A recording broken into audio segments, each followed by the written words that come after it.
dans le Flash Info de Rassemblement Web TV. Le président de la République reçoit la reine des Baoulés. Le président, son Excellence Alassane Ouattara, chef de l'État, a reçu ce jeudi 4 octobre 2018 au palais présidentiel d'Abidjan-Plateau Sa Majesté Nanan Akwa-Boni II, reine du royaume des Baoulés, accompagnée de tous les chefs de canton du pays baoulé.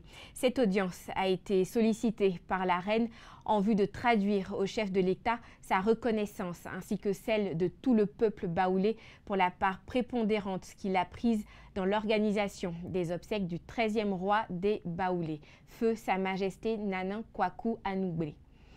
Séance de travail entre le président, son Excellence Alassane Ouattara, et une délégation du FMI. Le président de la République, son Excellence Alassane Ouattara, a eu une séance de travail avec une mission d'évaluation du FMI, présente à Abidjan depuis le 19 septembre 2018.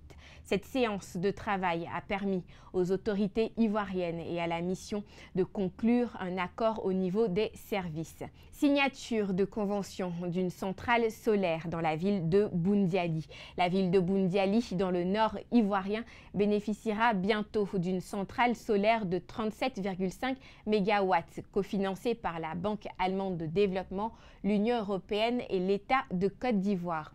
La centrale solaire de Boundiali permettra de produire de l'électricité pour environ 30 000 foyers et d'éviter l'émission de CO2 de 27 000 tonnes.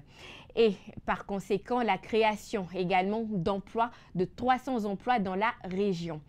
Après Léni Songui Koulibaly, relevé de ses fonctions de directeur de cabinet du président Henri Konan Bédié, Kwasi Kobenan Adjoumani et Jérôme Kofi Nguessan ont été temporairement exclus du PDCI, le Parti démocratique de Côte d'Ivoire.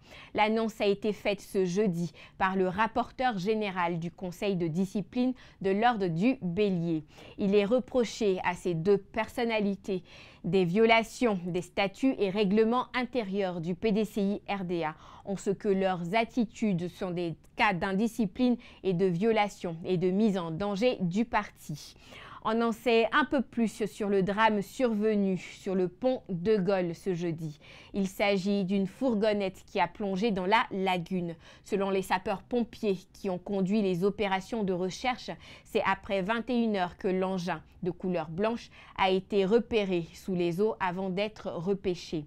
Il avait 2 occupants. Un corps a été repêché. Voilà, c'est tout pour le flash d'aujourd'hui. Je vous donne rendez-vous très rapidement pour un prochain point de l'actualité. D'ici là, restez connectés sur Rassemblement Web TV, l'info, la vraie pour vous.